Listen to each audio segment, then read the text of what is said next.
Alright, first of all, she graduated UP Diliman, AB Linguistics and Law. MA candidate are in archaeology, trained in the United Nations Institute for Training and Research on Laws and Advocacy of Conservation, minor international relations at the University of Minnesota.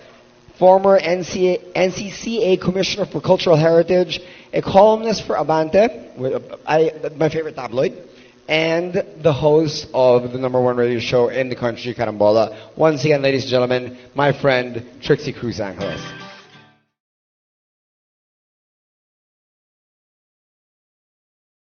All right, next person.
And a political blogger. Once again, I just met you today. Seemed like a very nice guy. Political blogger, country manager of Dosta Vista in the Philippines, internet logistics company. Please welcome Jason Gaguan.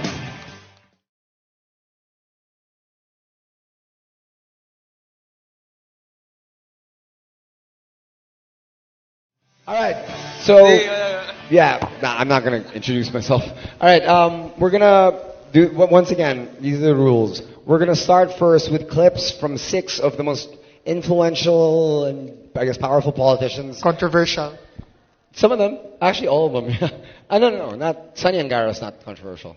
The 5 out of 6 are, yeah. And we are going to react. Everybody gets 3 minutes each, whether you want to support the statement or criticize it. After 3 minutes are done, if any of you hate what the other panelist says, you have 3 white cards. You get to use 1 white card, and you get to rebut. Fair? You can use a white card again after a rebuttal again. Okay? And then after we do the 6 videos, we go all out. We talk about everything. I have a couple of topics in mind. Ladies and gentlemen, are you ready? All right, let's get the show on the road. Good luck, everybody. Start.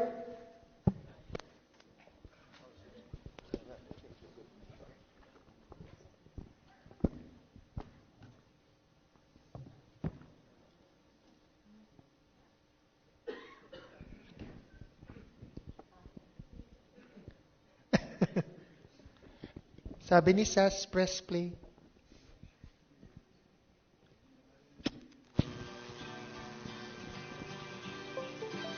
So I think that Open was to interpretation what the portrait was all about. it's a postmodern discussion. Hey, the new guys, do you guys know Jim Paredes? You do? Okay, because what's the name? The Danny Javier, is that the legend? Yeah, so he was here a while ago, and he had to leave, so he left some money for the Marawi soldiers. Can you give it to Jim na lang? Oh, okay, go. I was just trying to it's hard to stretch as a host. You're a horrible host, man.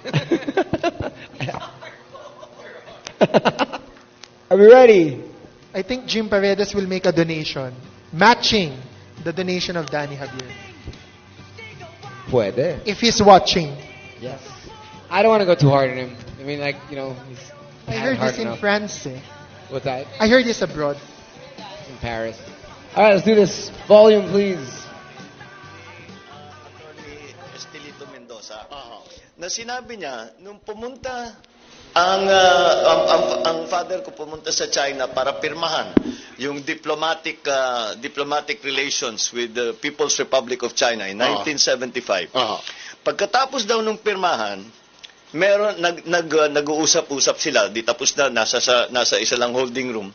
Deng Xiaoping siya at saka isang deputy yung interpreter ni Deng Xiaoping. Sinabi raw ng aking ama, anong gagawin? What do we do about these islands that we are contesting? Paano yan? I guess we will just bring it to the UN. Ang sabi daw ni Deng Xiaoping sa kanya, wag mong gagawin yun. Because pag pinadala mo sa UN yan, walang mangyayari dyan. Tama. Tayo na lang dalawang mag-usap. Ayun. You tell us what you want, we tell you what you want, and we will decide between ourselves. Yun ang maging ika nga ng modus vivendi. That was our accommodation with each other para hindi nga tayo nag-aaway dahil magkaibigan tayo eh.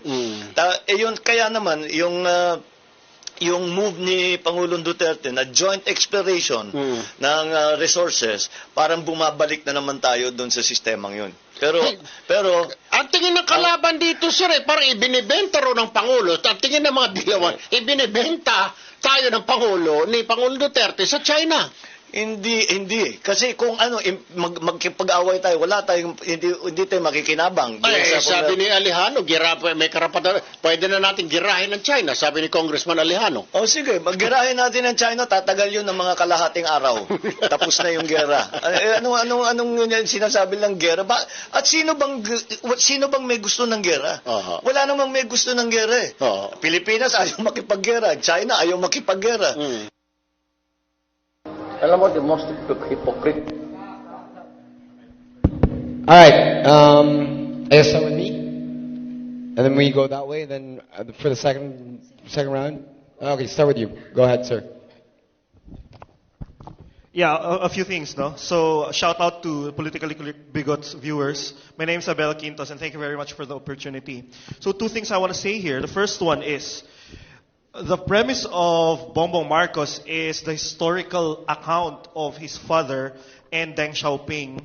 And unfortunately, we don't know the context of that. What we do know is that his father is a dictator. So are we really going to listen to the dictator now based on that negotiation? Number one. Wait, number one. Number two. Come on, guys. No. Because there's no proper standard. Come on, give him guys. a chance. Give him a chance. He's wrong, but give him a chance. Thank you. Because we already had the discussion about the China Sea, right? And Sas has already given very good perspectives. Richard has already given very good perspectives about this. Why is it that we always go back to this person, what he says, what this other person said, without necessarily knowing the context around it? At least these two people we can believe, because they've given us long-form debates on why we should believe it. Now, an account by the son of a dictator is not something that can be factually verified, right? So why is it that that's going to be the standard? I'd rather that the standard be Sas, or I'd rather the standard be Richard. Number two, he says that somehow is already happening now with the Duterte administration. Is it really? Because the last time I checked, they're still, getting our islands. I'm not sure if that is what the two guys in the past tried to negotiate, but that's probably just me. Thank you. Does anybody want to use the white card? You give your own go ahead, reactions Sas. yata, di ba? I super want you. Go, Sas. Go ahead. Right, good. Use your mic. I just like to respond to the point that he made about why do we need to go back to Marcos on this issue. Why? Because it was his responsibility why we're in this mess, right? He actually it was during his term that our country lay an official stake in this territorial dispute, right? But during that time, Marcos was so clear, right? We are in a territorial dispute, right? So that's why he sent the military to Pag-asa Island. He built an airstrip. He negotiated with the United States. And this is, you can verify this because it's in the U.S. archives already. They released this. He negotiated with the United States that the Reed Bank, especially the Reed Bank, be included in the Mutual Defense Treaty. But of course, the United States do not want to meddle in this territorial dispute. So that's why we have to go back to Ferdinand Marcos, because he has a lot of things to say about this issue. Because it was his idea to lay claim over those islands. The Kalayaan Island Group was his invention.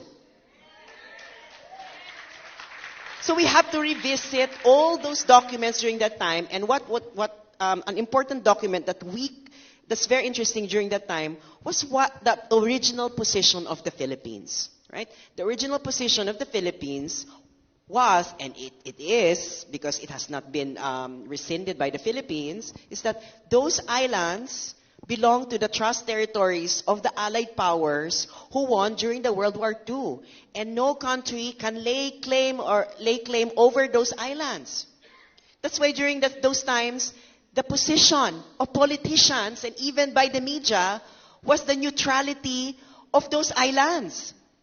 Right now, our position is much more belligerent than the dictator that you are telling us that you are condemning right now. That's why we have to go back there, because the dictator during that time had a more amicable approach to this issue. Right now, my God, kulang na lang patayin natin yung mga Chinese Filipinos dito sa Pilipinas just because of an island that we've never been to. Right? So that's why we have to go back. I'm not going to contest whether he's a dictator or not, because that's not the point of this, but I'm just going to emphasize the point that we have to revisit what happened during those times, because that's the start of our claim, official claim over this group of islands. Thank you. You can counter white card if you want to. All right. Okay. Richard, go ahead. Oh, sorry. What? Yeah, go ahead, Richard. By the way, you guys all have chances to speak without. So go ahead. Okay. First of all, microphone, please, guys. hello. Okay. First of all, I think anyone with basic familiarity of President Xi Jinping knows that what he did and what makes him special is that he got rid of the so-called Deng Xiaoping formula, right? What was the Deng Xiaoping formula, right? Bide your time, essentially hide your claws, right? And this is a different China. In fact, Elizabeth Economy, one of the experts, wrote a whole book. She called it the Fourth Chinese Revolution. Deng Xiaoping formula is ironically not being followed by China itself under President Xi Jinping. This is the problem we have. Second, I agree with Sass. We have to hear from Ferdinand Marcos, whether hero or not, but he's dead. So who should we listen to? To the son? Right? So I think we have to look at the archival evidence. We have to look at what exactly happened during that time. But the third issue is, what is Senator Bongbong Marcos trying to say? That because during Deng Xiaoping there was an understanding, therefore we can exactly replicate the same understanding today. Well, the fact of the matter is that in the 70s, the Philippines was one of the most powerful countries there. We were kind of like the bully. I agree with Sass. You think Malaysia and Vietnam were happy when we occupied Pag-asa? But in fairness to President Marcos, at least he built facilities there and he concretely asserted our rights. Right now, I know I'm sounding weird here, but you see, I'm not necessarily anti-Marcos or anti-government. But the point I'm trying to make here is that if we're going to push for joint development agreement, it should not be a situation whereby China says, what's mine is mine, what's yours we share. And this has to be in accordance to our constitution, 1987 constitution, and for me also in accordance to the arbitration award in 2016. Right? This is my position. And I would love to see how exactly they want to defend that. And I was very glad, by the way, that when President Xi Jinping came here, he was not able to get anything on the joint development. Why? Because we have patriots in the AFP, because we have patriots in the DFA. And please listen to what no less than, he blocked me on Twitter. What is his name? Teddy Boy.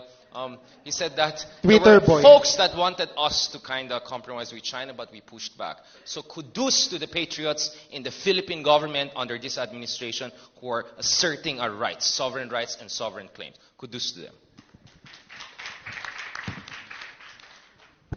Do we go one by one? Yeah, go ahead, Jesus. Yeah, I actually agree with Richard and Sass on the issue of Marcos being very good in terms of the issue of the West Philippine Sea. I'm known to be anti-Marcos, but on this issue, I would gladly give credit to Ferdinand Marcos for asserting our rights and actually not being naive.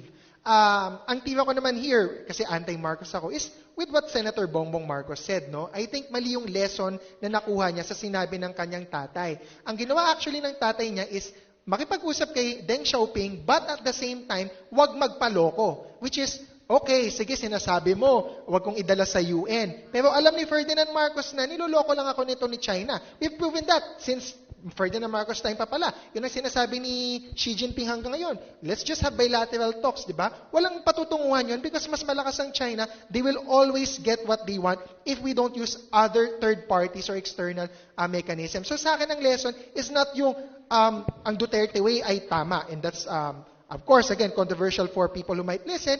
Ang Duterte way is to just keep on believing that China will negotiate in good faith, engage. Sa akin, hindi. Sa atin, we continue to engage, but at the same time, maging smart din tayo, maging tuso to an extent.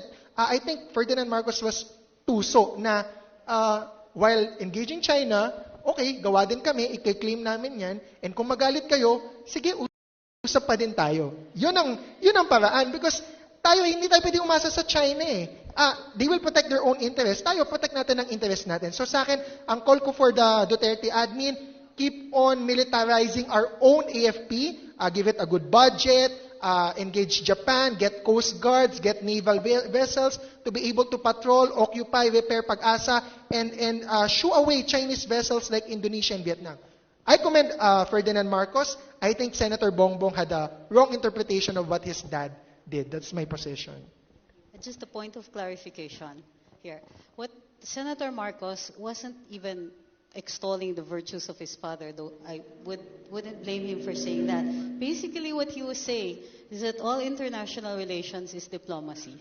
Even if you enter into treaties, even if you enter into a convention, even if those conventions have legal mechanisms for adjudication or arbitration, even decisions that come out of that adjudication and arbitration cannot be enforced without a measure of diplomacy. And that's what he's saying, is that mag-usap na lang tayo. It was an analogy, maybe not a very good one, because what he was saying is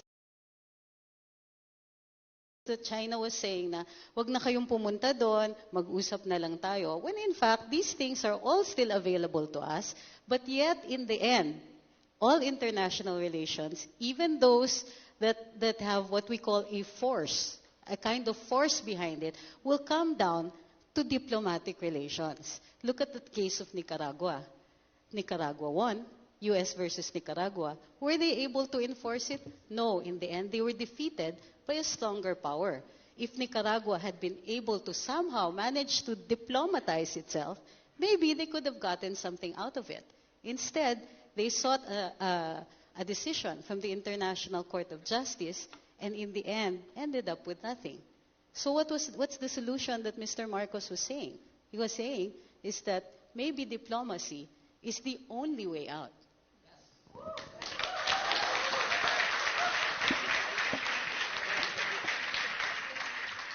Sir, go ahead. Yes, beside Jesus. Hello, I'm Jason. So, well, first, I really want to drive the point that we should not, hindi natin dapat maliitin yung issue that these are islands that nobody knows about or walang nabisita or hindi naman natin ginagamit kasi these islands are ours. It is just ours. So it is our land. Hindi siya pwedeng Hindi lang siya importante. So that should be very important muna na point dito. Hindi siya yung tipong pwede lang natin pakawalan. Number two, I think that I agree with Francis. Yung lumalabas na what you call this na moral lesson dun sa kwento ni Bongbong Marcos is we could resolve it just by talking to each other. But I do not think we are on the same plane. When you try to talk to someone, it's very difficult to have an amicable agreement, even in business, if you are not on the same level, if there's an imbalance of power. So we need to do something about that. Hindi ka naman duwag kung humingi ka ng tulong sa iba. Hindi naman yun magiging problema. But humahanap ka lang ng backer just to level the playing field a little. So I really think talking to China is very important, yes. But it's also very important to have a third-party arbitrator or someone to have our back while doing that discussion. So, yeah, those are just two basic things.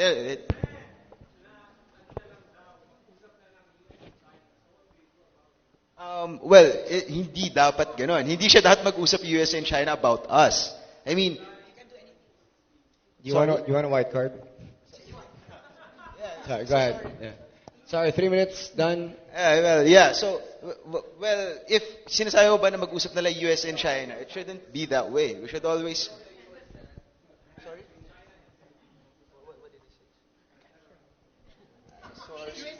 Well, I already finished my statement, so it's fine. So, okay. Sorry, I didn't... All right, Darwin Cañete. Oh, sorry, white card? Darwin, yeah. He dealt with China with realpolitik.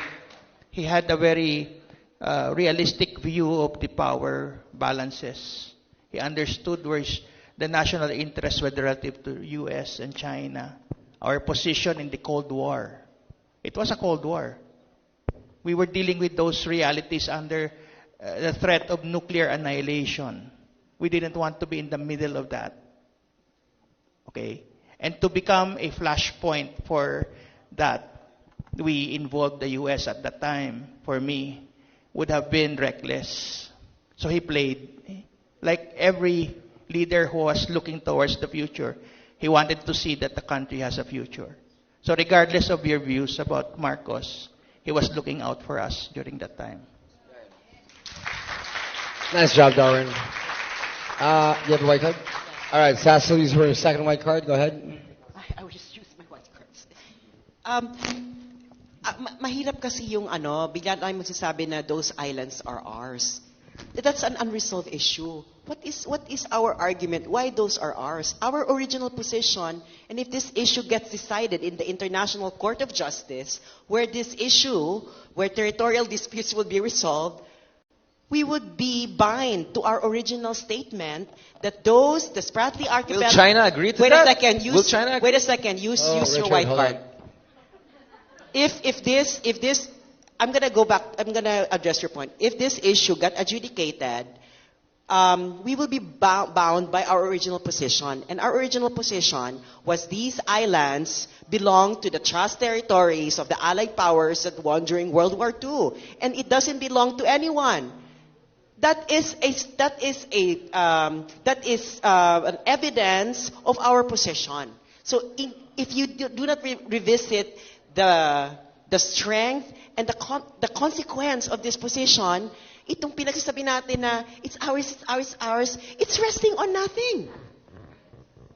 It's resting on nothing. Pag-asa Island was originally occupied by the French. It was annexed by the French in 1933. If Vietnam brought this issue to the International Court of Justice, I'm telling you, we will lose in the International Court of Justice. Because when we occupied Pag-asa Island, it wasn't terra nullius. The occupation of the French was recognized by the great powers during that time. So, let's step back and realize the real situation. Because we are basing our analysis on what we should want to happen. That's the wrong way to approach things. We should approach things on what is, right? What is actually happening?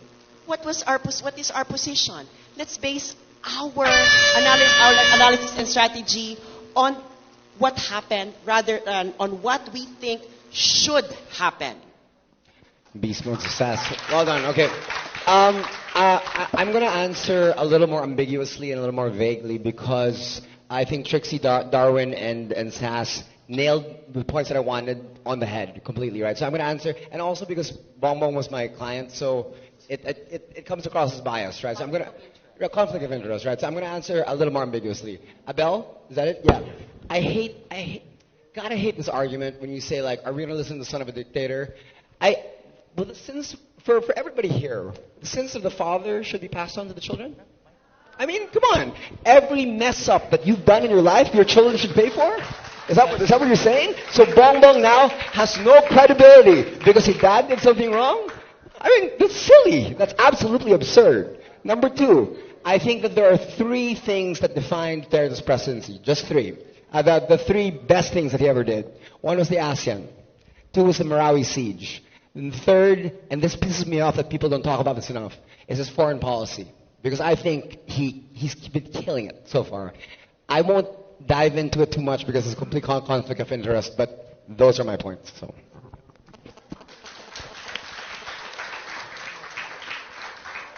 Next video.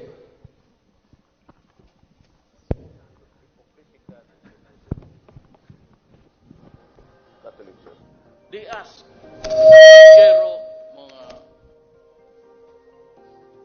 tumanggap ang mga ulol. It was pure graft and corruption.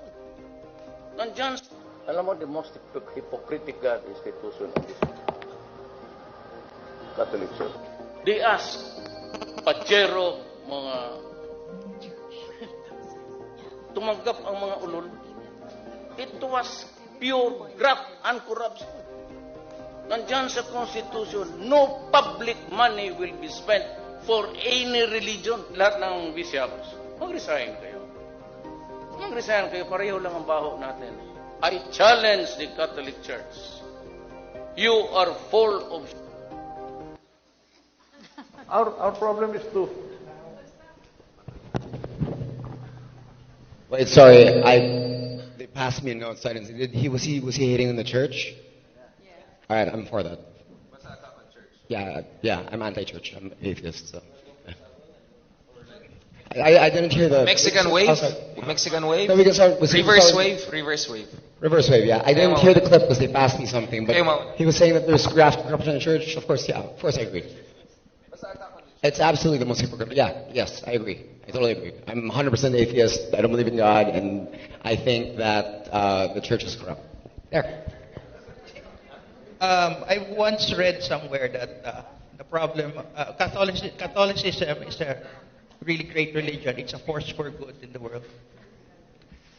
The different issue yung Catholics say sometimes, for example, I'm in favor of certain issues like civil unions. The church frowns on same-sex marriages.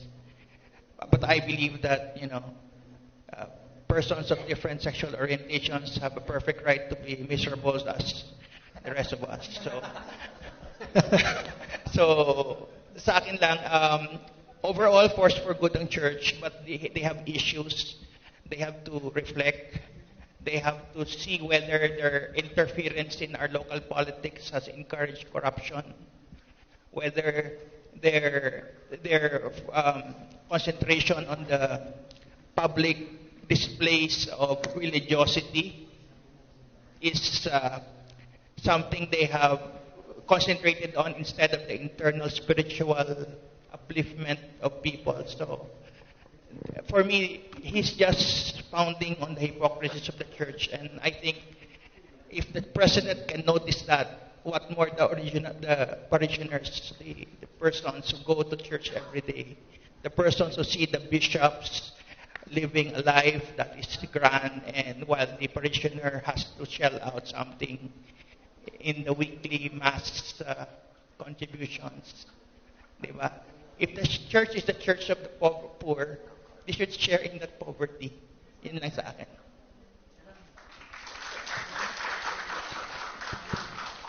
I think because the Catholic Church loves to criticize, public officials, I think Duterte is just returning the favor, right?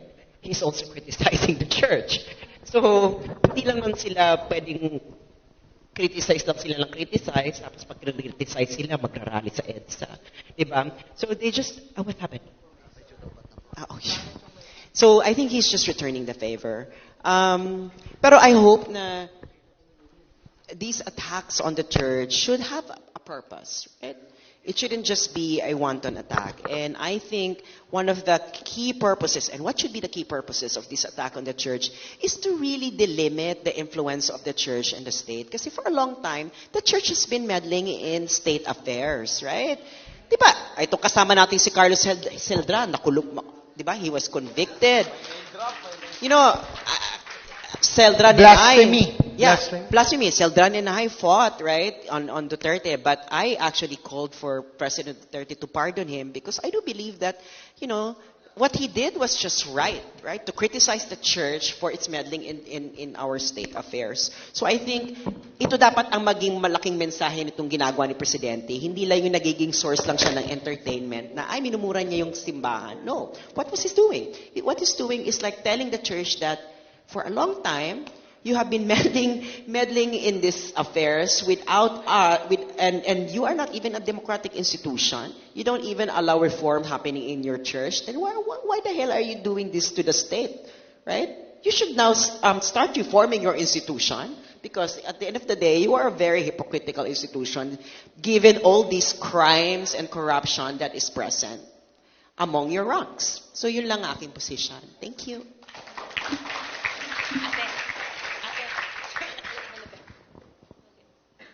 Sometimes, I believe in the freedom of speech.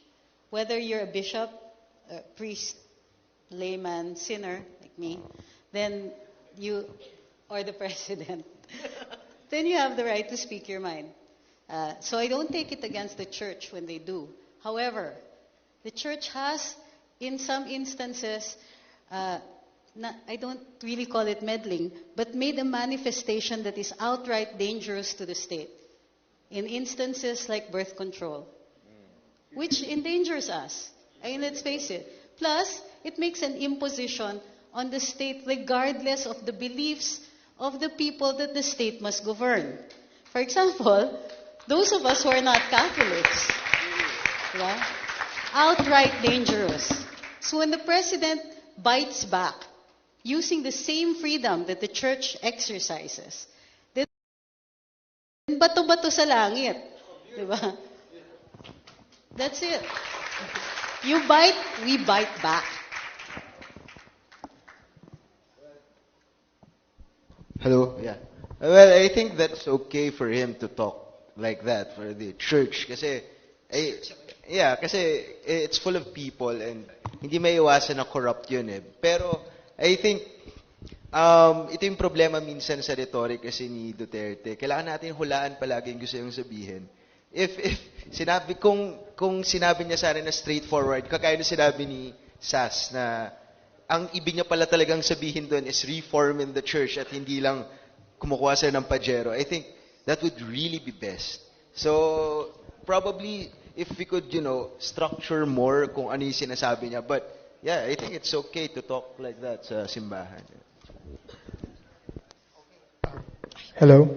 So mukhang hindi naman controversial yung mga nasasabi ng panel so far and I like being controversial. Pero yung non-controversial na gusto ko munang sabihin is, obviously, it's bad for the church to be corrupt if it wants to call out corruption or other sins of the government or of the people, di ba? Sila yung moral guardians and yet hindi pala sila malinis. We have to go back to the time of GMA and I would mention her name specifically kasi ito naman yung nangyari talaga nung time niya. Siya yung nagpamudmod ng mga pajeros na tinanggap naman nitong mga bishops. So talagang mali yun, may conflict of interest na parang namumuliti kayong mga bishop na sige, susuportahan ka namin, GMA, hindi ka namin ikikriticize, basta pondohan mo itong mga charity works namin or bigyan mo kami ng mga ganyang conveniences. Of course, hindi explicit nangyari yon, hindi nila sinabi talaga yon, pero yun yung parang konteksto kaya sila nabigyan at kaya nila tinanggap. Kaya din sila na-criticize. So, I commend President Duterte for criticizing the church on that, along with the other problematic interventions ng church, RH law, same-sex marriage, divorce, mga things na hindi naman moral issue lang. It's a democratic issue. Hindi lang tayo Katoliko, hindi lang Kristiyano, kahit Katolikong Kristiyano yan. May mga Muslim, may mga atheist, may Buddhist, Hindu. Ang Pilipinas, pluralistic na society. Iba't iba tayo ng relihiyon. Ang relihiyon lang natin sa batas ay base sa reason. So hindi siya pwede based on the Quran, based on the Bible. So kailangan okay dapat ang divorce, okay dapat ang RH law, okay dapat ang same-sex marriage or ano pang issue na morality. Ang kulang na lang sa tingin ko para kay President Duterte, ito yung controversial na gusto kong sabihin, kulang pa din yung statement niya. Kasi kung i-criticize mo ang church for accepting the pajeros and kung ano pang mga kotse yon, sino ang nagbigay? So kailangan i-criticize din niya yung nagbigay. Kailangan i-call out niya itong kanyang alay, Gloria Macapagal Arroyo. All right, this is okay. I think we're going to agree, and this whole panel is going to agree for the first time. Are you? Oh, sorry, go ahead. Oh, no, you're Catholic. Okay, let's not go Go there. ahead. No question about it. Separation of state and the church is fundamental to any liberal democracy. In fact, to any democracy. Because the idea there is that the state should not side with one religion against another, and that we accept that no one has monopoly on the truth, right? That's how we ended the civil wars of Europe between Protestants and Catholics, right? That's a very important thing. And by the way, the church doesn't pay taxes, so there's already a respect and distinction there. And by the same token, there should not be intervention by religious institutions in the policy of the state. I'm sounding a little bit... Okay. Which brings me to the second point. Separation of church and state, nonetheless, should not be a basis to insult a religion and a faith. Because that will violate the very notion of separation of church and state. The president in this case is not necessarily siding with one religion against the other, but is de facto singling out one religion and insulting that. That's problematic. That's problematic. Which brings me to my third point. You have to separate the faith from the people who run the institutions regarding that faith. The faith of Catholicism has to have respect, right? None of us know what is the truth, and I don't know that. But I have enough sensibility to respect that faith. Right? No offense to our atheist friends. It's not like I'm forcing this on you, right? But, right, the issue here, oh my God, issue here is this. There are people in the church who are human beings and they're fallible and they make mistakes. But, just because they make mistakes doesn't mean what they say is necessarily wrong. You see, perfection is not the basis for you to have a right to make a moral judgment. The president is not a perfect person. He makes moral judgments on the right. I'm not a perfect person. I make moral judgments on the right. And just because I did something wrong, or some of my people did something wrong, doesn't mean that whatever I say is wrong. This is the problem with the anti-hypocrisy argument. Just because you're a hypocrite doesn't mean that you're wrong per se in whatever you say. And by the way, I'd rather have hypocrisy than rudeness towards each other. White card, me. I'm going to rebut. Okay, I'm an atheist for sure, but I believe that anybody should have the right to believe whatever religion they want, right? Whatever, as long as you're not forcing on anybody. You can believe in Hindu, you can be a Muslim, you can be Christian, Catholic, Protestant, whatever. It's your life, your business. Do whatever you want, all good. Just don't hurt anybody. Separation of church and state, etc., etc.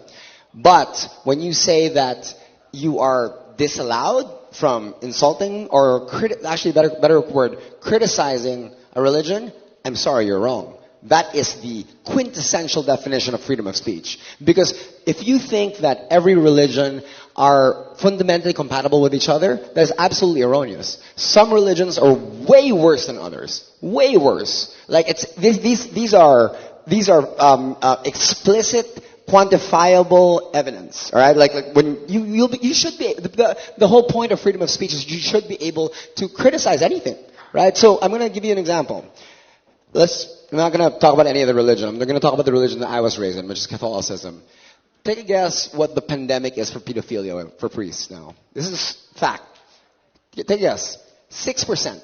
Our Shabu epidemic here is 4%. Portugal's heroin epidemic is 1%. 6% of all priests have engaged in pedophilia. Meaning every 50 priests that you have met, 3 of them have raped a kid. 3 of them raped a kid. You know what I mean? And you can actually fix that very easily. By the way, the reason why it's it was so secretive for a very long time is because the statistic, this comes from the Academy Award winning movie Spotlight, which the statistic came out in 2003. It's indisputable. The reason why it's so secretive is because of the fact that 50% of all priests have engaged in consensual, heterosexual, or homosexual sex. 50%. So half of them have done, have broken their vow or whatever. So the reason why they cover up for the pedophiles is because they don't want themselves to get caught also. You get what I'm saying? All I'm saying is that if they let all priests just get married, this problem is solved. That's right. That's hypocrisy. That's where the hypocrisy comes in. But I didn't have time to say this, by the way. There is a problem in the Catholic Church. Pope Francis is accepting that. There's an internal war right now in the Catholic Church, right? So they have to fix that mess. No one is saying they should not fix that mess. There's nothing in my argument that says that. So don't do straw man attack. That's very important. Now, let's be also very clear, my friend. Whatever. I'm going to get into trouble. Freedom of expression is never absolute. That's why you have libel, for heaven's sakes. That's why you guys are facing some court cases. I won every case I've ever been in. I'm sorry. Freedom of expression should not be a basis for either spreading falsehood or for violating certain rights of certain people. You see, your freedom stops where it impinges upon my freedom.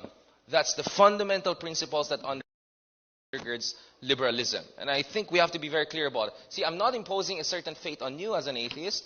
And the same way, you should not impose your atheism on me. I don't know what's the religion of the president, right? But the fact of the matter here is that the Catholic Church has to fix its own mess, but that doesn't mean that will deprive them of the moral authority completely to say anything nice about this country. Let's not forget how much the Catholic Church has also helped this country throughout the centuries. Whenever the Philippine state failed, the Church had to step in. You see, that's the problem. We have to accept the Church made mistakes, but the Church also has provided a lot of benefits to people. Let's be very clear about that. Okay. Now, last point.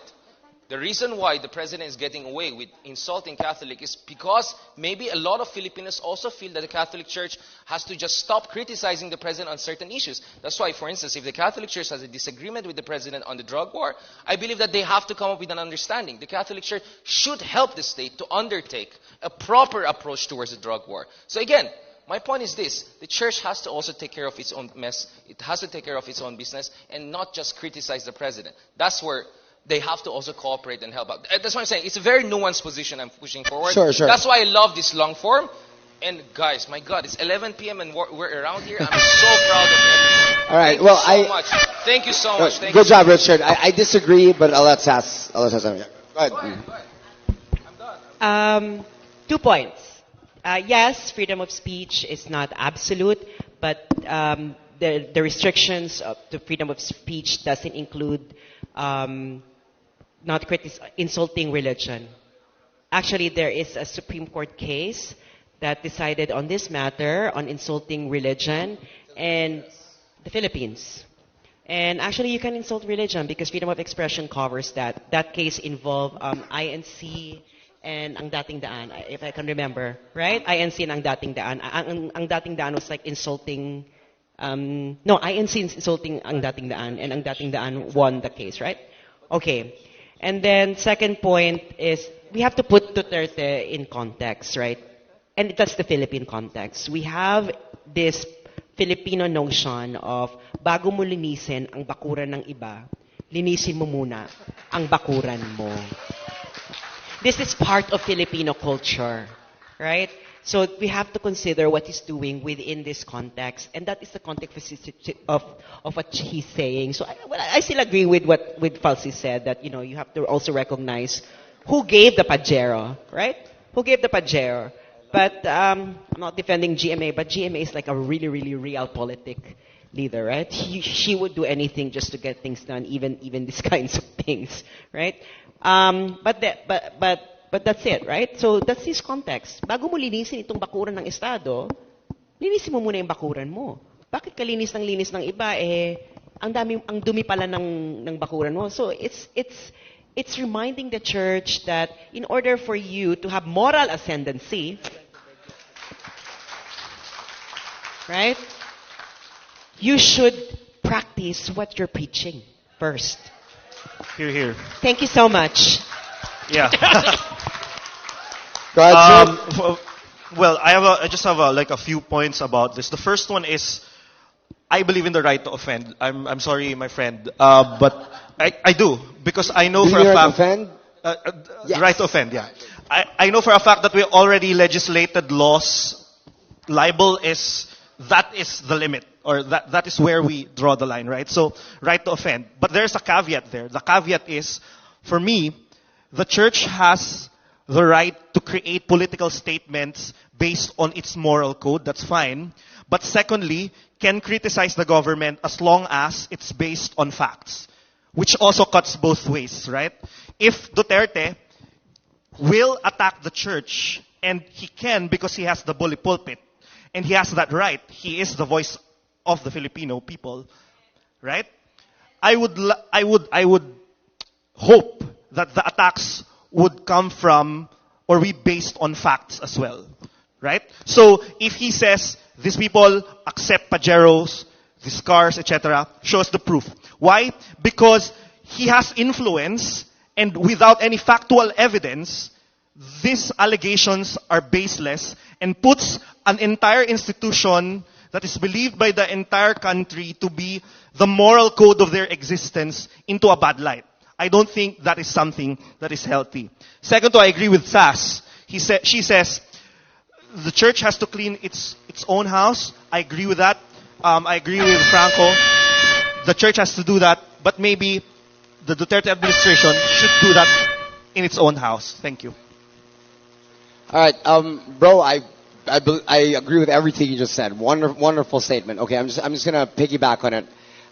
We all have the right to offend. I think that when Richard said that when I criticize or insult your religion, it infringes on your freedom, I think that's an inaccurate statement, because of the fact that to have an important conversation, we have to risk being offensive. I'll give you an example. There are 8 of us here right now. Let's say we talk to each other, we debate or whatever. Sure, we might not offend each other, we might have a lovely time. What happens if we're 100 people here and we have to talk about something important? No one can get offended?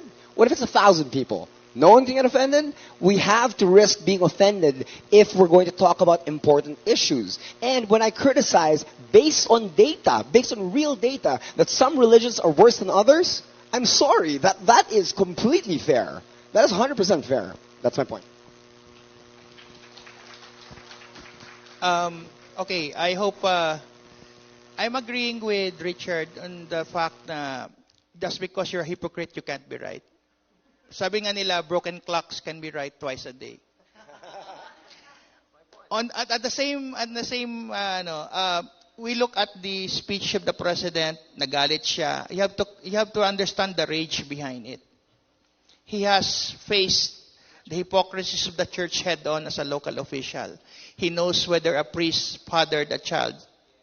Kilala niya eh. So he is basing his rage, his anger, his frustration on first-hand experience. Hindi rin helpless yung church. May speech siya, his broadcast is the president. But the priests have their church services where they sermonize. They can, yung mga patirang pasimple, but you know who they're hitting. So, nakakarating sa kanya yun and being human, magre-react. And to make the point, if you want to criticize, participate in politics, be qualified like the rest of us. Pay your taxes. Beautiful. All right. Apologies to the 2 on the other side. Richard went to the bathroom and Jesus had to go to a family thing. So 2 and 4 for now. Okay. Sorry. Yeah, we'll move on. I think that was a really good back and forth. So thank you guys. Go ahead.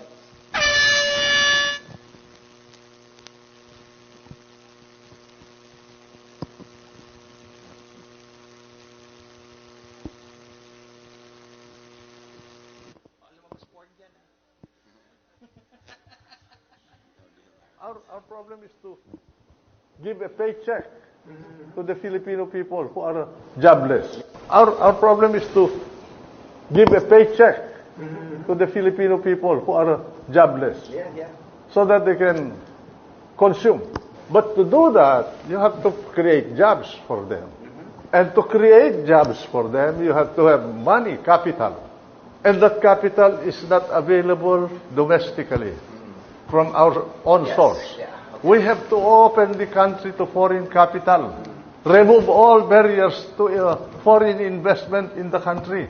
Remove all restrictions to doing business in the country. I'm not advocating borrowing because it's very dangerous for the country to be borrowing. Pause. Okay, for Richard, Enrile basically, I think he's disagreeing with Duterte, and he does not want to borrow.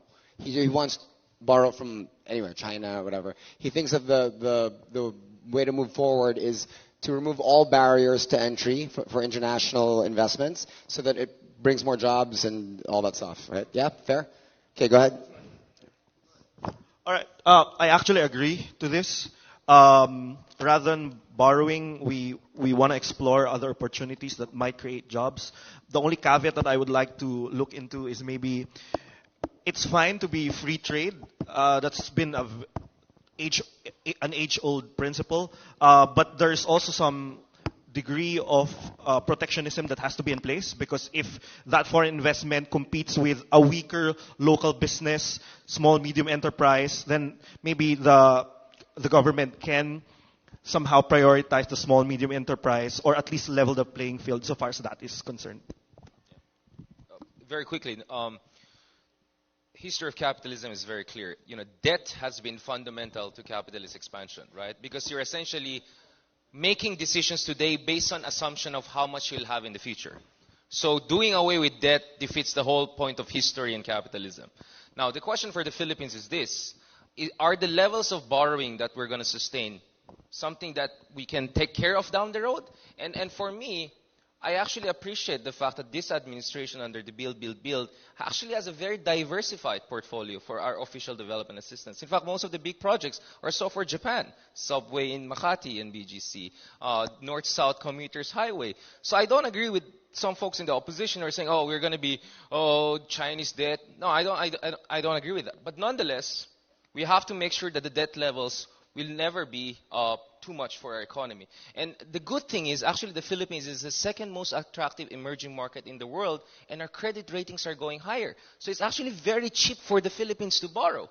This is the best time to borrow and build. And that's where I agree with the administration. But we also have to make sure that we don't go excessively confident about this, because history of debt crisis in the world shows in the 1980s, should I go? We had a debt crisis because in the 70s you were assuming that you can borrow and everything will be fine, and then suddenly things go crazy, right? So my point is, this is a good time to borrow. It's cheap for the Philippines. It's a good bet on our economy. We have to move forward. And lastly, very quickly, if we're going to borrow, make sure also the contracts are properly negotiated. Because even if it's a small amount, but it's a badly negotiated contract, you can get in trouble for that. I get the point. Thank you. No, she doesn't like you. Yeah, so I'm kidding. Go ahead. Well, I think on the debt thing, it is managing risks. We always need to ensure that the risk that we're gonna take on is something that we could manage, or at least we could spread. On the investors coming in, I think one important thing we should do is target it. No, one of the things that I do not see that is happening all around Southeast Asia is, for example, the startup culture in the Philippines. The internet businesses are not funded well. So, we could get investments coming in, that's well and good, but it's also very good to guide those investments and target those investments. Give better terms for businesses that we have high potential on. For example, our startup scene, we have a very, we have a very good work culture of people who are willing to work very hard for, very low compared to other countries. Internet and programming knowledge is democratized. It's very easy. I mean, I'm not saying we go away with factories and things like that, but I really believe that this is an emerging thing that we need to focus on. So investments that are very targeted on the startup and internet culture, I think is very important. I guess that we don't disagree. I just want to put in certain restrictions because Senator Enrile's statement was pretty general. Subject to restrictions, there are restrictions existent in the Constitution. I don't agree with all of them. However, I agree that we should retain restrictions on the exploitation of natural resources, the protection of cultural minorities, and the 100% ownership of education and media. Yeah, you guys know Rappler, right? What's that? Enough said.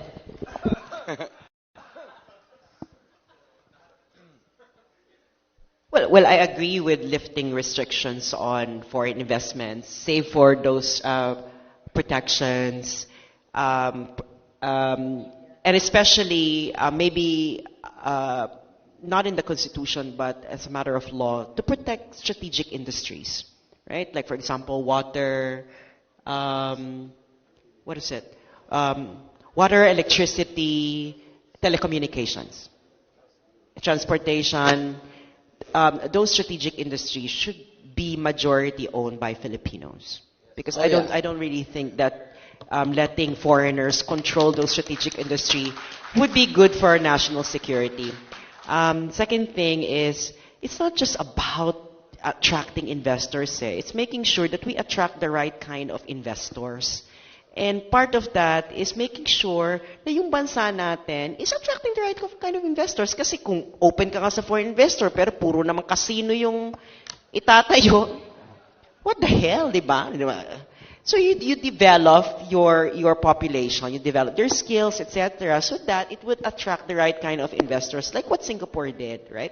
First, they attracted manufacturing, and then when they're already raking in profits from revenues from that, then they developed their economy from manufacturing to more service-oriented and into technology. But that was accompanied by improving their education system and improving the life of quality of their population. So yun lang po. They keep buzzing. So I have to pay another 100,000 when you hit 11:30. Yeah. Ang negosyante, ang hanap niya palagi pera, kita. So regardless of good foreigner, bad foreigner, if money is to be made, foreigners will come in. Problema nila is, pag kumita sila, paano nila ibabalik yung profit sa kanila. So, sa akin, to make our economy attractive for investments, we have to loosen.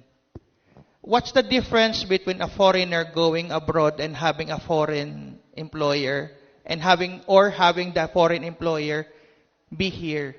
At least andito yung Pilipino buo yung pamilya. Yun ang sinasabi ko. Inevitable na magkakaroon ka ng foreign employer. Because the economy all over the world is moving towards trade liberalization. Ang problema natin is if we keep protecting so many industries because naawa tayo sa members ng sector. The problem is, the time comes when we have the ASEAN integration. We have not adjusted these sectors to be competitive. Mamamatay yan one way or another. So we have to be brutal with our local industries to innovate and improve. All right. Thanks, Darwin. I am going to say something that I think more social media analysts should say more. Not you guys, but everybody else. I don't know. I don't know the answer to this question. If you look at my Facebook page or any of my social media pages, I never ever comment on economics. Like I would never comment on ballet or soccer because it's not my field. I'm friends with some of the best economists in the Philippines, and they get it wrong so often, right? So for me, I'm not going to answer. But this is what I will say. Juan Ponce Enrile is 95 years old, and I think he's the most intelligent senator we've ever had. By far. I once had a conversation with. He's a real intellectual, a real genius. Well, it's all right. He's a legitimate academic genius, right? I have spoken to top 40 senatorial. Nobody is more battle tested, more ready, more sharper, even at his age, than Juan Ponce Enrile. No, and get this. This is the story. It's just, I'm going to finish the story. I'm going to get right there. So I asked him one time in an interview. We were having lunch. I asked him, who is your biggest intellectual? What? No, what if I was going to tell a good story? White card. White card. Can I white card myself? It was going to be a great story about Miriam and Rita. All right, fine. All right, go ahead. Next clip.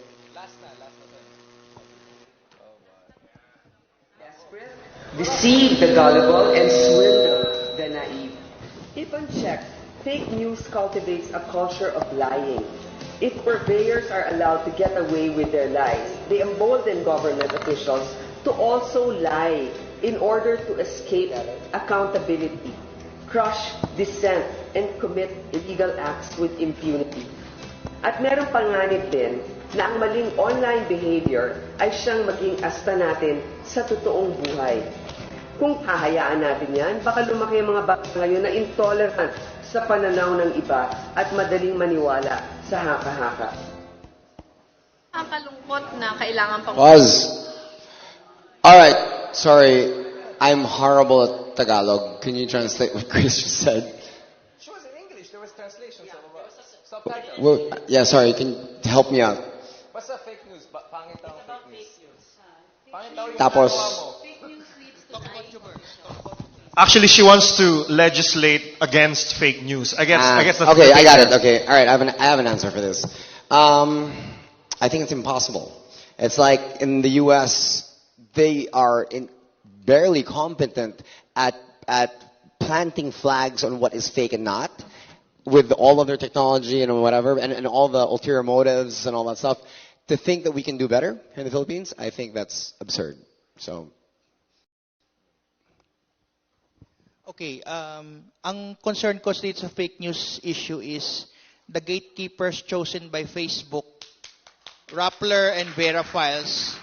Alam mo sa basketball, referee ka na, player ka pa. Yun ang problem ko saan ganun eh. The gatekeepers have a conflict of interest in what the information flowing out of Facebook. Right, exactly. So, if player ka and ikaw ang referee, loaded yung dice. How can we be assured, okay, they can be gatekeepers of sinasabi nilang fake news. But puro DDS ang natatamaan? Aren't the same standards being placed on the other side of the fence? Akin lang yon.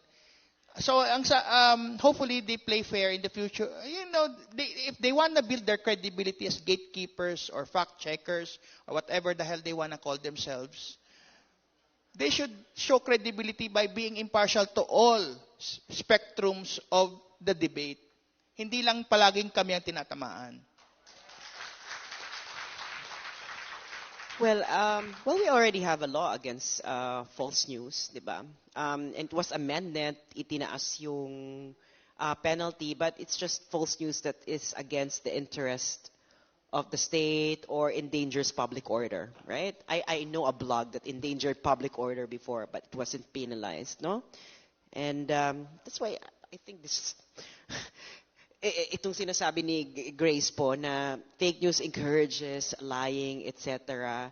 I don't think so. Kasi people would lie for a lot of for various reasons, and I don't think you need fake news in order for them to lie at all, right? So I think the connection between fake news and encouraging people to lie is just like it's not there. So kung sino yung gumawa ng speech ni Grace po, pakilinaw po sa amin yan. And for me, you know, I'm a free speech advocate. Kung may fake news, the right response to speech that is not truthful is more speech, right? More opportunities for people to combat lies or perceptions that you don't agree with. So yun lang po. There are 2 points here. First, let's amplify Attorney Darwin's point.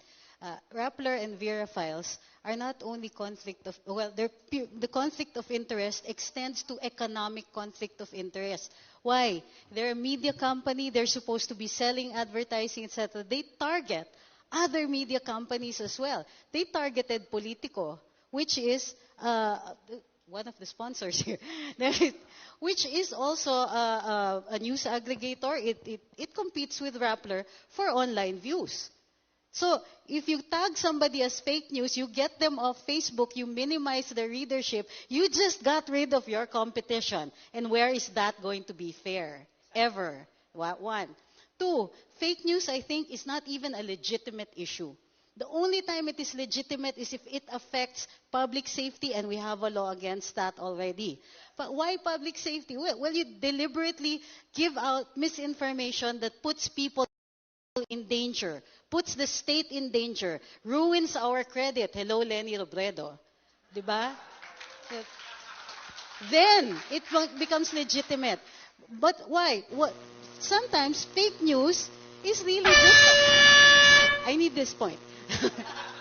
It's really just a way for people to take you down, which holds true for Facebook, because sometimes the fakery only lasts for so long. Galileo is the example of this. He was fake 600 years ago, but he isn't fake anymore. Diba? So, in the meantime, he went to jail or house arrest. So, yeah, so I think all kinds of lying, especially if it is intended to really misinform people, is wrong. But they have a point that it's very difficult to police, and sometimes it would really curtail freedom of expression of a certain camp. But so I really think one way we could do that is how do you battle misinformation from different people, or sometimes more often faceless people in social media.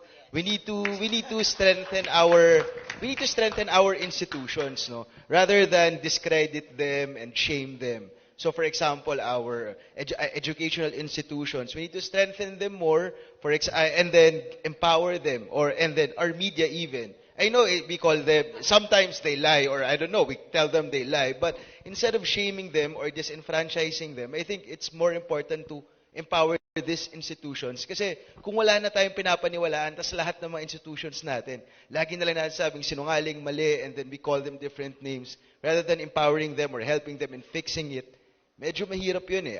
It will end up na wala na lang, wala ka na papaniwalaan. So I think it is more of strengthening different institutions na talagang through time or ever since are there to guard what the truth is. So yeah.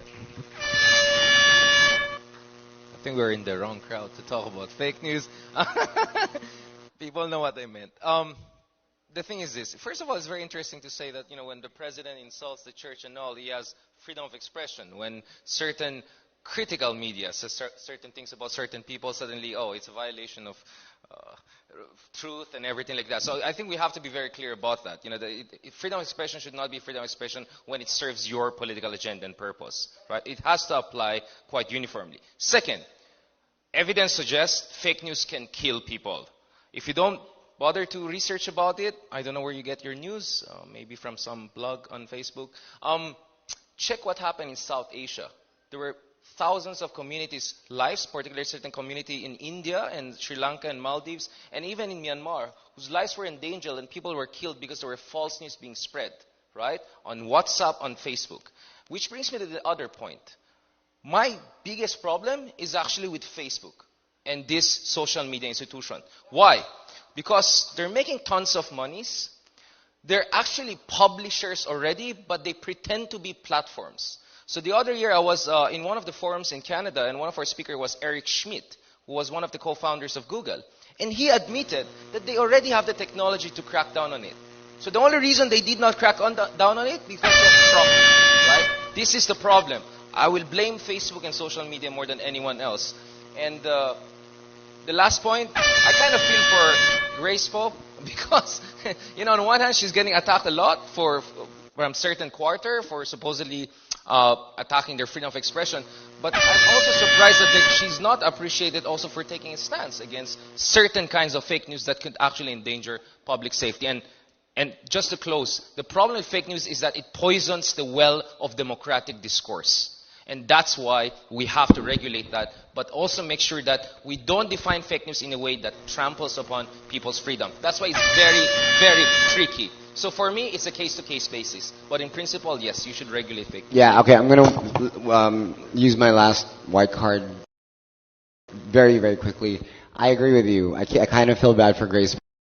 So I'm the only one on this side who's friends with her. The rest of my friends don't really like her, but I know her well and she's a good person. That's all I wanted to say. That's it. I've taken so much hate for it, but she's my friend. Yeah, so I want to be principally consistent. So I said a while ago that democratic rights should involve the power to offend. So there are a few things that I want to say about using that premise. No? So the first one is Facebook is a private company, unfortunately. And since it's one of the most powerful private companies right now, unfortunately, we can only do so much insofar as intervening into how it regulates itself. That's number one. Number two, whether or not fake news should be criminal, it's very hard to pin down if you want to pin down a certain person who comes up with fake news. After all, the standards are very hard to pin down as well. Maybe the answer is not to legislate a law against the person who creates fake news, but rather create a law that regulates the platform itself, so that the platform, for example, such as Facebook or Twitter, should have certain mechanisms in place that could actually fact-check certain things or fact-check certain ideas that can be dangerous to people. So it shifts the burden from people claiming fake news and spiraling down into personal attacks, but rather because there is already an attempt from these companies anyway, right, to police themselves. Maybe the state can increase that power and legislate laws that help them police these kinds of things. And finally, I want to say, because I want to be consistent with principle, last point, I want to be consistent with principle. I know that Rappler is not the second coming of Christ. They do certain bad things, but we have to also admit that they do certain good things as well. And they have a business interest also to protect. So if we allow the president certain rights to criticize Rappler, I think it's but fair for a media institution to do the same. Thank you. I was starting to like you until I'm joking. Next video, please. Well, we're gonna play one of Lenny Robredo just out of fairness. So this one, one somebody from the Yellows. Go ahead. Go ahead, guys. We're gonna play one video of Lenny Robredo. Oh, that's not the one. And then afterwards, one last question I'll ask everybody. Then we'll say goodbye, and that'll be it. No, Lenny?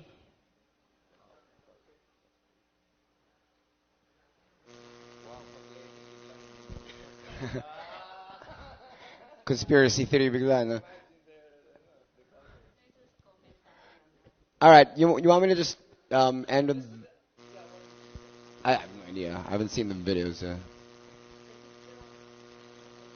Yeah. Anyway, do you want me to start along with the question that was supposed to end with, and then we can watch the Lenny after? Malinaw sa akin. Oh, there's more. We can do more. Yes. Natatahakin ko. Tutulong sa pagpapalago ng ekonomiya.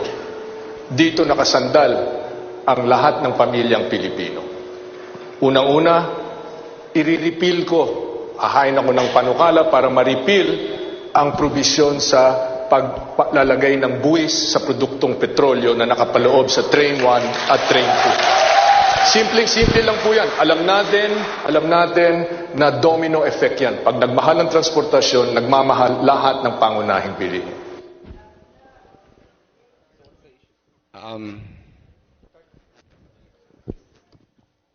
Yeah, I guess the issue is the train law, and whether or not we should remove the tax on fuel.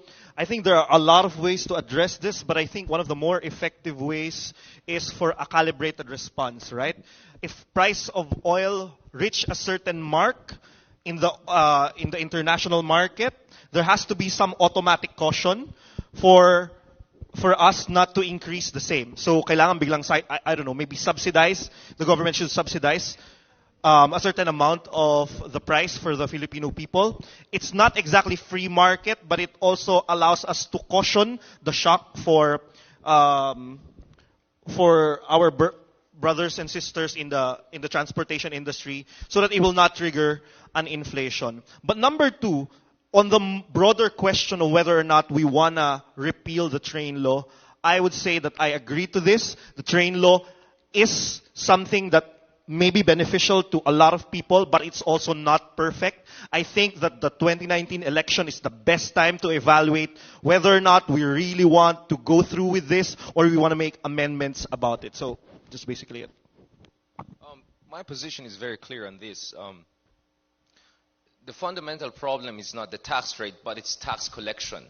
So even you have the highest tax rate or the lowest tax rate, if the government cannot properly correct taxes, especially from some very rich people who are not properly paying their taxes, you're going to have a problem.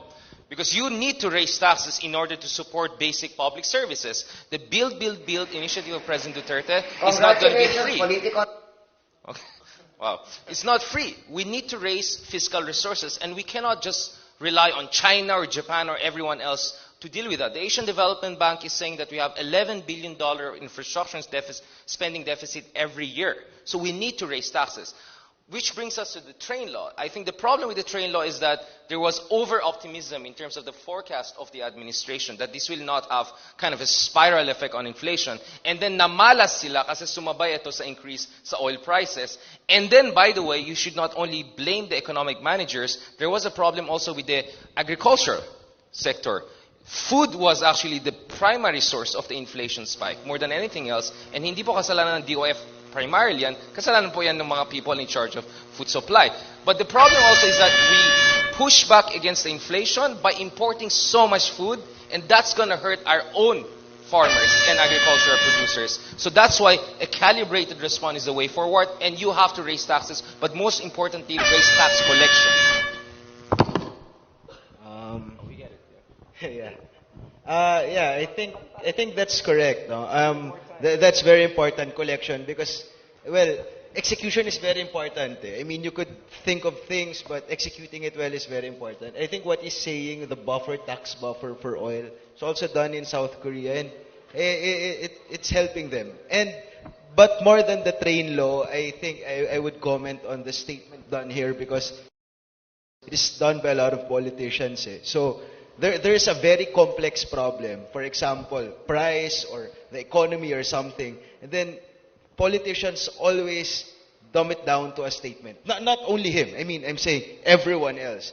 They're like, the solution here is to remove this. Or like, the only problem with the economy is this. I think we need to have our politicians, have better explanations and better understanding of things, and respecting the people that when they say it, that when they say to the people, hindi sila mabobore, and para hindi lang puro sound bites yung mga politics and stuff. I think, tax and stuff, but a comment on the speech of the guy.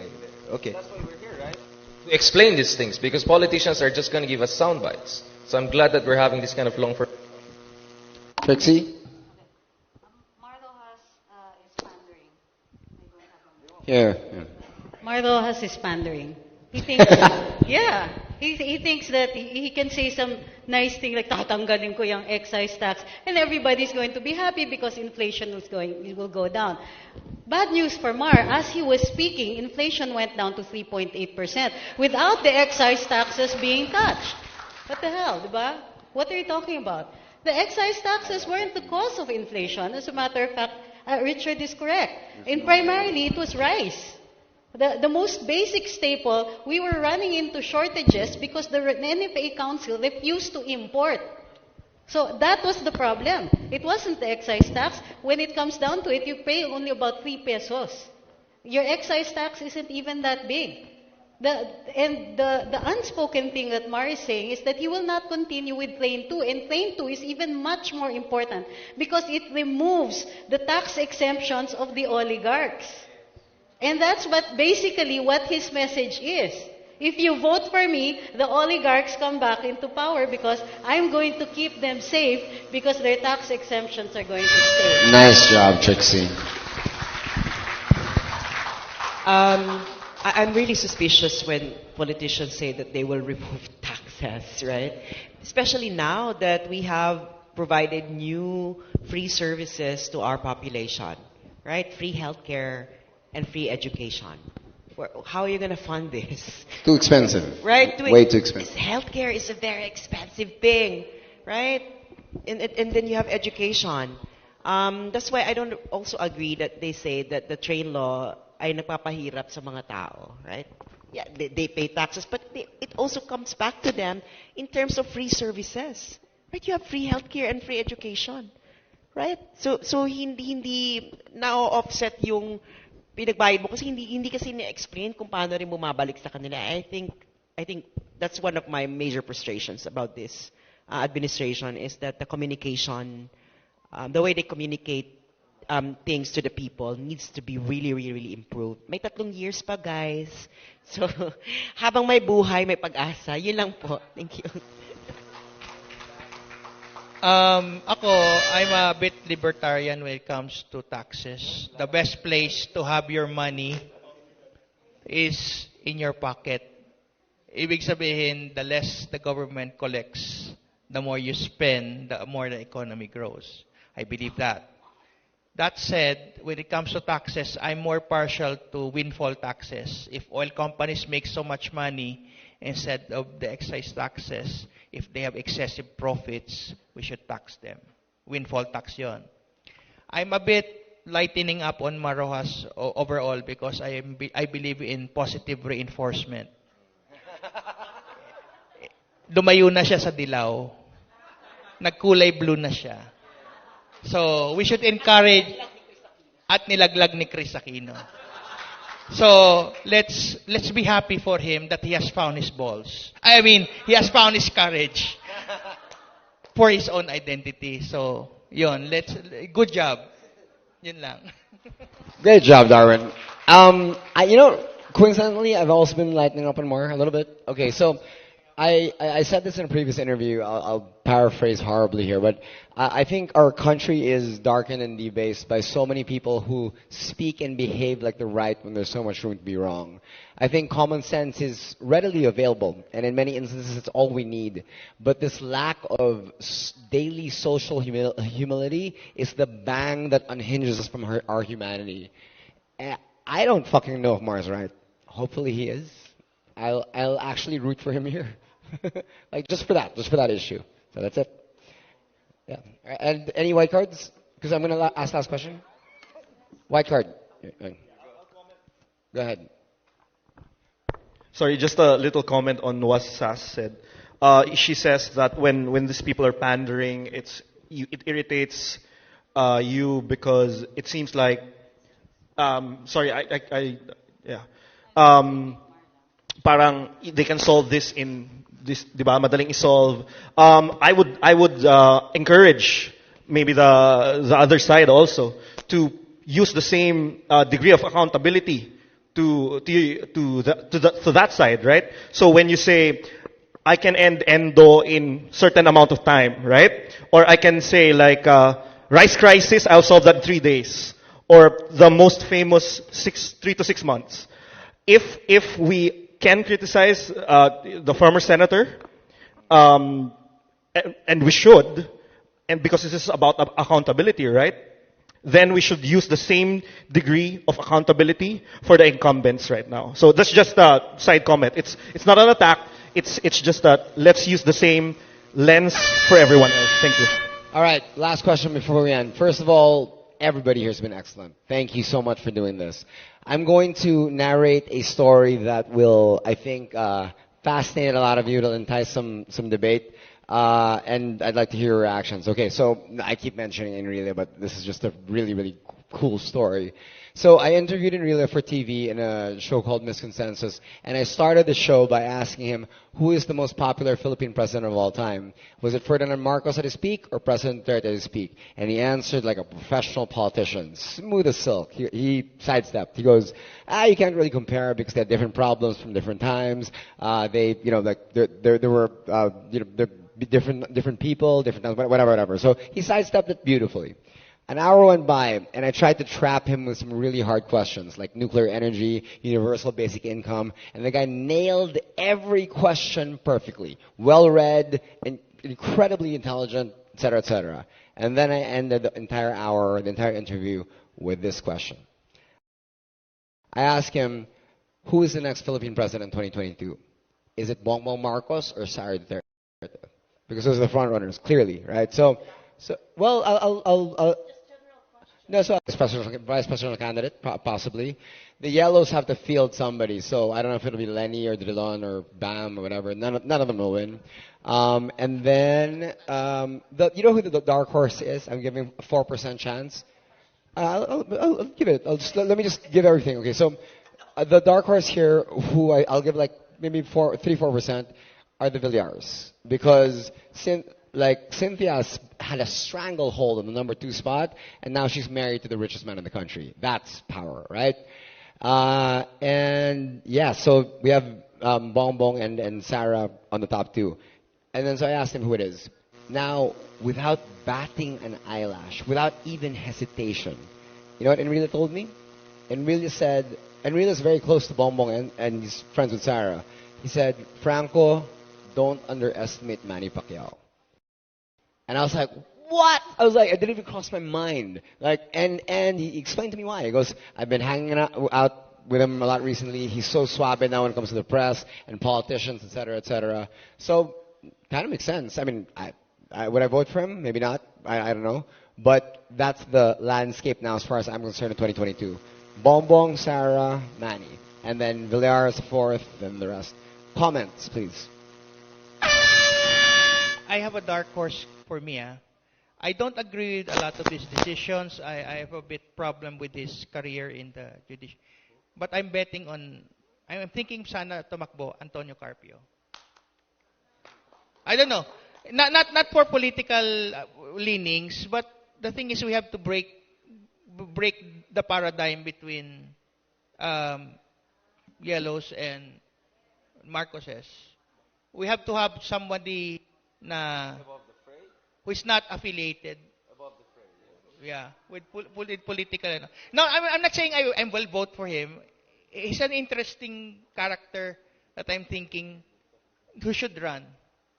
Only to lighten the controversial, I know, but I'm putting his name in there.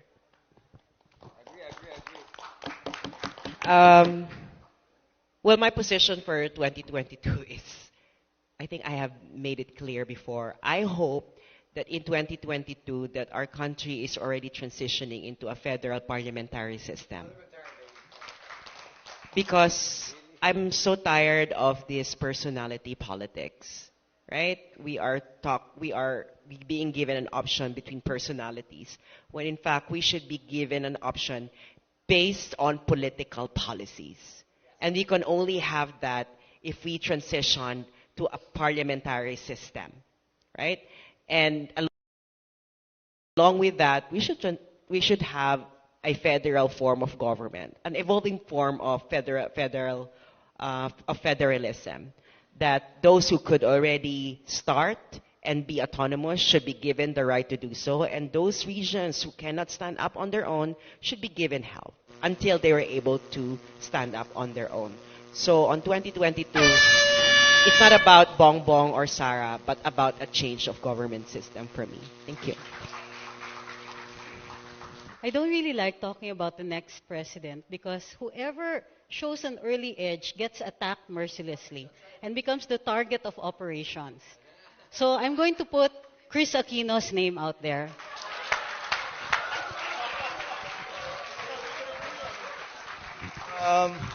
Well, probably my guy's not gonna win, but yeah, I also like Carpio. Abel and I, we always talk about him in our vlog. So he's a stand-up guy, smart, still kind of young and strong. So, and quite charming. So I really hope the guy would come up. Well, my answer is simple. Back in 2013, who thought that someone named Rodrigo Duterte would become the next president of the Philippines? No, 2013. Now it's 3 years before 2022, right? My point is, things could radically change in the coming years. I even joked to Lord De Vera. I said, who knows, baka vice ganda. Because it seems every administration is a complete swing from the other administration. So who knows? So things could change very much in the coming years. But very quickly on the federalism issue, I think we have to have decentralization and empowerment of the peripheries, but not federalism for trapos. Because my fear with the current proposals on the table, this is just going to entrench further political dynasties and trapos who are already very powerful in a lot of provinces. I want a federalism that strengthens the middle classes, the ordinary people in the provinces. But the proposals I'm seeing right now are very worrying. And secondly, when you talk about federalism, stop just talking about Switzerland and Germany. Why not talk about Somalia, or Iraq, or Nigeria, or Brazil, or India, or other countries who also have federalism and did not necessarily do magic for them? So let's get the debate right.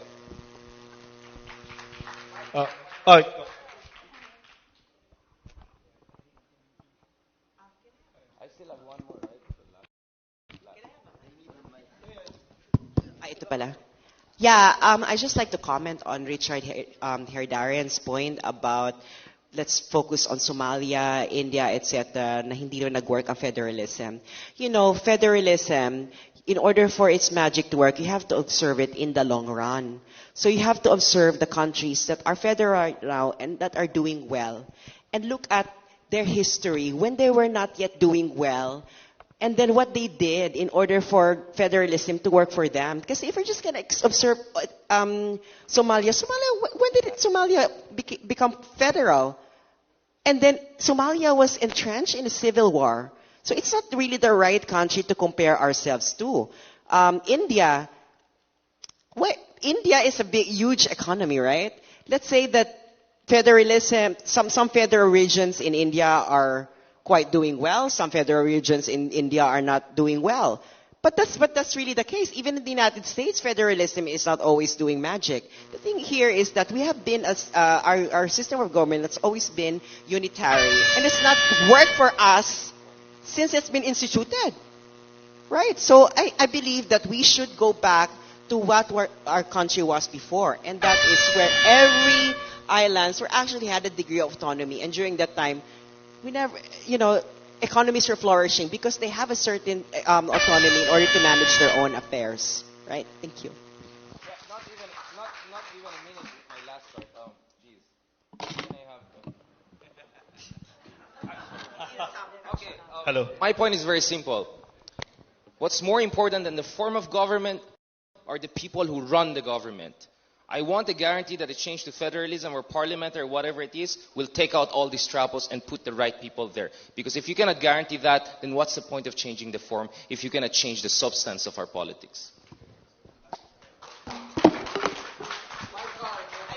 She has a wild card. Not counted sa timer. Listen, in a democracy, you always run the risk of electing fools and thieves because simply it's choice. What is the qualification of a voter? You're born here. There's no educational requirement. Likewise, for the person running for public office. I'm not a high government official. In fact, I'm rank and file. But all sorts of qualifications. I have to be a bar member of the bar. I have to have 5 years experience in law practice. Such a high qualification for a law rank office. What's the qualification for a senator? 40 years old and you live here. The difference between elected officials and the people who they are ordering. Wide. All right. I'll have you close. Yeah. I'll have you close, but no more white cards because Sure. it's expensive. I don't normally agree with my friend over here, but I agree. So the qualification has to be reviewed. That is really something that we have to look into.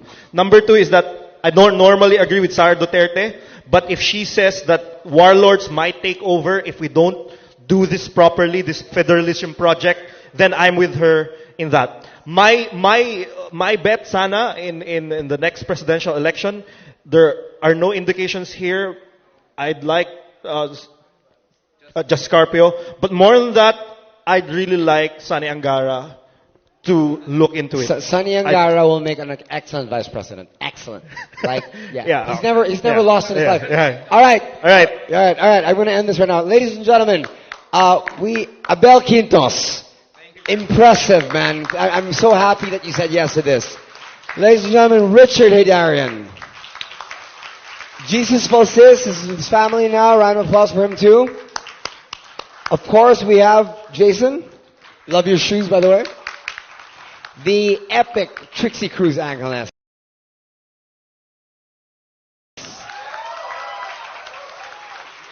Somebody who will literally go down as a national hero one day, Sas Regano Sasot. And of course, the most adorable person on Facebook, Darwin Cañante. All right. Wow, we did it. You guys stayed the whole time. Ladies and gentlemen, thank you so much. This is Politicon 2019. We're going to try to do this twice a year, at the very least, every year. Thank you so much to everybody who attended. Thank you for supporting Marawi. Thank you to everybody who watched at home. I hear that the views just... Yeah, I heard the views are stratospheric. And... 11:40 p.m. I know, it's 11:40 p.m. Anyway, my name is Franco Mabanta. Thank you so much. We are going to be given a farewell by the tallest president of all time. Politicon Philippines. Congratulations on your effort to get the millennials into the big picture. And good luck on all of your aspirations. Congratulations, Politicon Philippines. Congratulations on your effort to get the millennials into the big picture. And good luck on all of your aspirations.